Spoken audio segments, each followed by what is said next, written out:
കേരള കാർഷിക സർവകലാശാല ആസ്ഥാനത്ത് നല്ലൊരു ശതമാനം ഉദ്യോഗസ്ഥരും കാര്യമായ പണിയൊന്നും എടുക്കാതെ ശമ്പളം വാങ്ങുന്നവരാണ് എന്നൊരു റിപ്പോർട്ടിന്റെ വിശദാംശങ്ങൾ ഇന്ന് പുറത്തുവന്നു. ഇത് സർവകലാശാലയിൽ നടപ്പാക്കേണ്ട പരിഷ്കാരങ്ങളെപ്പറ്റി പഠിക്കാൻ നിയോഗിച്ച വിദഗ്ധ സമിതിയുടെ കണ്ടെത്തലാണ്.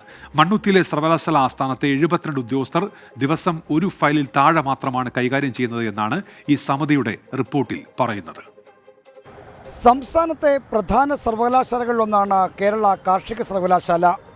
ഈ സർവകലാശാലയുടെ ആസ്ഥാനത്താണ് കെടുകാര്യസ്ഥതയുടെ നേർസാക്ഷ്യമെന്നോണം ജീവനക്കാർ കാര്യമായ പണിയൊന്നും ചെയ്യാതെ ശമ്പളം വാങ്ങുന്നത്.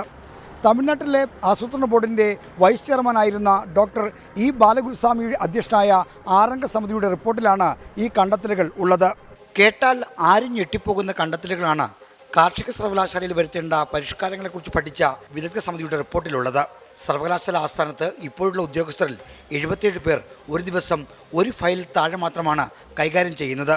ഒരു ഫയൽ താഴെ എന്ന് പറഞ്ഞാൽ പിന്നെ ഒന്നും ചെയ്യുന്നില്ല, മിക്കപ്പോഴും പണിയൊന്നുമില്ലാതിരിക്കുന്നു എന്ന് തന്നെ അർത്ഥം.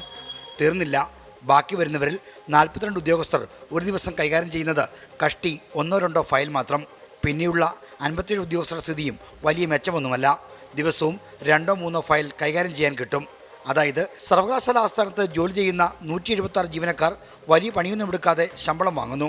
സർവകലാശാല ആസ്ഥാനത്തുള്ള 3-2 ജീവനക്കാരും അധികമാണെന്നാണ് വിദഗ്ധ സമിതിയുടെ റിപ്പോർട്ട് പറയുന്നത്.